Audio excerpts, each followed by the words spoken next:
JL steps down from the NAVI roster to take a break from competition. The Lithuanian player has been moved to the team's inactive roster. JL is taking a break from competitive CS, will be placed on NAVI's bench. And then Makazi's coming in, who is on NAVI Junior. In a statement, NAVI explained that as they began exploring options in the offseason, JL expressed his wish to step away from now and to focus on his well-being. So, and then that's where this comes in.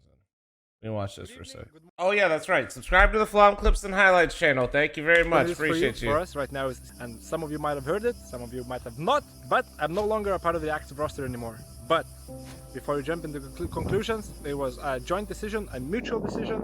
So, as you might have known, 2025 was not our best year in NAVI. I knew NAVI was looking for some replacements. I knew I was not happy playing anymore.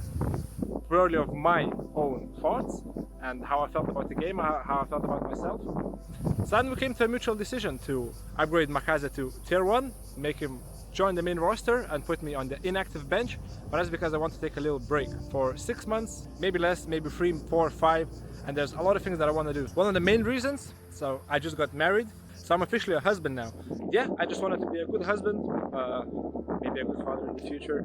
So right now I don't feel the best, physically, health wise, mentally, whatever. So I just wanted to work on that for a little bit. One more reason of why I decided to take a break is because I want to get into content creation. I love creating content, and it's not just about streaming or playing Faceit games or whatever.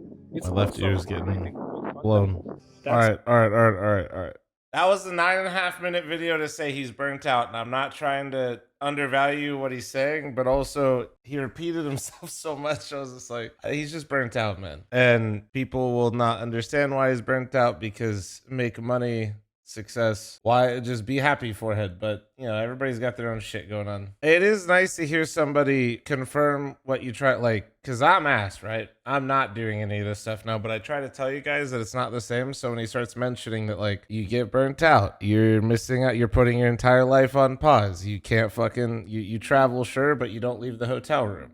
You know what I mean? Like, it's shit like that. Hearing it from someone like him who's literally actively playing, or was actively playing, I guess, technically now, I think goes a long way, which is good. Do people not actually get that you get burned out living in a particular way if you make good money and stuff? That seems silly. Yes, people are terminally online, usually younger people, but it's not exclusive to younger people, with somehow less life experience than a guy that doesn't leave his house and have a hard time putting themselves in other people's shoes because they typically just like compare to like the lowest common denominator. And if you complain about it, or if you're in a position where people think you're doing something that's really good or like really nice, or they're envious of what you're doing, they can't possibly ever understand why you would no longer want to keep doing that thing because they themselves are unhappy with where they're at. Make sense? All right. That's life. That's not exclusive to Counter-Strike pros. That's not exclusive to any. That's just life. You always got some motherfucker that's very unhappy and then projects that onto you and then wants you to be just as miserable and can't possibly ever understand your own problems and things that you're going through, you know? That's it. Let's see. JL steps out. We already talked about that. We already read this. I haven't really seen Makaze play that much. Like I said, based on his stats and shit like that, it seems like he's going to be quite the opener for the team. And he's going to be very aggressive for them, which I do think they need. I think that, funny enough, if you watched the podcast where I yapped with Moses and I yapped with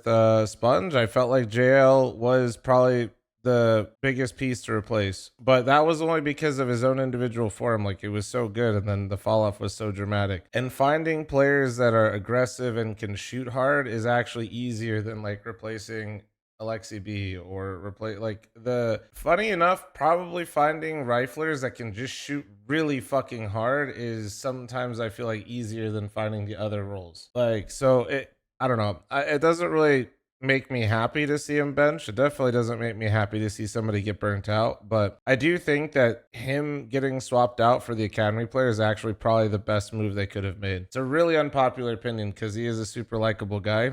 But I think like his drop off in form, and it's what I always talked about, was probably the most impactful to Navi. His form, yeah, that's the best. Like, not that he was the like best player, worst player. Like, it's just what he did for that team and how good he was in 2024 compared to the version of himself in 2025 had the most dramatic effect on the team, I think.